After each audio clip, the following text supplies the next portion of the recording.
যদি এই নির্বাচনটিকে যে কোনো শক্তি, যে কোনো পক্ষ, যে কোনো গোষ্ঠী এই নির্বাচনকে সামনে রেখে বিন্দু মাত্র ক্ষমতার অপব্যবহার করার চিন্তা করে, বিন্দু মাত্র প্রভাবিত করার চেষ্টা করে যে কোনো বাংলাদেশের একটি সেন্টারে, তাহলে ওই সেন্টারটি হবে আমাদের পাল্টা আরেকটি অভ্যুত্থানের ক্ষেত্র। আমাদের অভ্যুত্থানের অন্যতম সহযোদ্ধা নাহিদ ইসলামকে আমরা আমাদের জায়গা থেকে জানিয়েছি ওই ক্ষমতার চেয়ার থেকে জনতার চেয়ারে এসে গুরুত্বপূর্ণ একটি দায়িত্ব নেওয়ার জন্য। ছাত্র জনতা ক্ষমতামুখী না। ক্ষমতামুখী যদি হতো 5ই আগস্টে ছাত্র জনতা যদি নির্ধারণ করত এই ছাত্র জনতাই সরকার গঠন করবে, বাংলাদেশের কোন রাজনৈতিক দলের তার বিপক্ষে গিয়ে কথা বলার মতো স্পর্ধা ছিল না। কিন্তু আমরা ওই 5ই আগস্টে বিজয় নিশ্চিত হওয়ার সাথে সাথে বাংলাদেশের সকল রাজনৈতিক দলের প্রধানদের সাথে কথা বলেছি। আমরা এই অভ্যুত্থানে ফ্যাসিস্ট বিরোধী আন্দোলনের যত অংশীদার ছিল সবার সাথে কথা বলেছি। সবার মতামতের ভিত্তিতে এই উপদেষ্টা মণ্ডলী হয়েছে। তাই আমরা এখনো আমাদের জায়গা থেকে ক্ষমতাকে দেখছি না, আমরা জনতাকে দেখছি। জনতাকে সামনে রেখে অন্তর্বর্তীকালীন সরকার যদি মনে করে ডিসেম্বরে, জানুয়ারিতে, ফেব্রুয়ারিতেই নির্বাচনের উপযুক্ত সময়, আমরা দ্বিমত করব না। কিন্তু আমরা স্পষ্ট করে একটা কথা বলি, যদি এই নির্বাচনটিকে যে কোনো শক্তি, যে কোনো পক্ষ, যে কোনো গোষ্ঠী এই নির্বাচনকে সামনে রেখে বিন্দু মাত্র ক্ষমতার অপব্যবহার করার চিন্তা করে, বিন্দু মাত্র প্রভাবিত করার চেষ্টা করে যে কোনো বাংলাদেশের একটি সেন্টারে, তাহলে ওই সেন্টারটি হবে আমাদের পাল্টা আরেকটি অভ্যুত্থানের ক্ষেত্র। এই নির্বাচন বাংলাদেশের অর্ধ শতাব্দীর ইতিহাসের সবচেয়ে সেরা স্বচ্ছ নির্বাচন হতে হবে।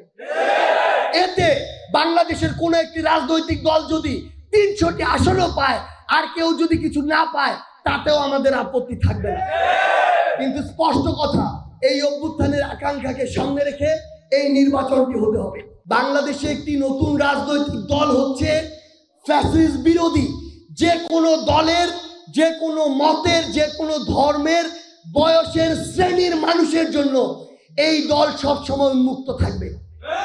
কিন্তু এই দলকে ব্যবহার করে কেউ যদি ক্ষমতার একটা সিটে বসে ক্ষমতার অপব্যবহার করার বিন্দুমাত্র স্বপ্ন দেখে, আমরা তাকে আগেই বলে দিতে চাই এই দল আপনার জন্য না।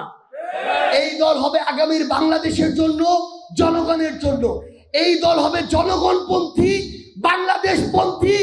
যে কোনো যারা দেশের বাইরে এবং দেশের ভিতর থেকে আমাদের উপরে বিভিন্নভাবে ক্ষমতার আগ্রাসন চালাতে চায়, এই দল হবে সেই আগ্রাসন বিরোধী। এই দল বাংলাদেশে মধ্যম পন্থায় রাজনীতি করবে। আমাদের এখন সবচেয়ে গুরুত্বপূর্ণ কাজটি হচ্ছে নতুন দল গঠন করা। আমরা আমাদের জায়গা থেকে এই নতুন দলে আমাদের অভ্যুত্থানের অন্যতম সহযোদ্ধা নাহিদ ইসলামকে আমরা আমাদের জায়গা থেকে জানিয়েছি ওই ক্ষমতার চেয়ার থেকে জনতার চেয়ারে এসে গুরুত্বপূর্ণ একটি দায়িত্ব নেওয়ার জন্য। এবং আপনাদেরকে স্পষ্ট করে বলি, মিডিয়া থেকে শুরু করে বিভিন্ন জায়গায় এমন অনেক মহল রয়েছে যারা আমাদের মধ্যে বিভাজন ঘটানোর জন্য বিভিন্ন পদের বিপরীতে বিভিন্ন জনকে বসিয়ে বিভিন্ন রকমের তথ্য বা নিউজ ছড়াচ্ছেন। স্পষ্ট করে একটা কথা বলি, যে কোনো একটা নির্দিষ্ট পদের বিপরীতে এই নতুন দলে অভ্যুত্থানের কোনো যদি 20 জন সহযোদ্ধাও থাকে, তারপরও আমাদের ভিতরে মত পার্থক্য থাকতে পারে, কিন্তু দলের প্রশ্নে, দেশের প্রশ্নে আমাদের ভিতরে বিন্দু মাত্র বিভেদ হবে না।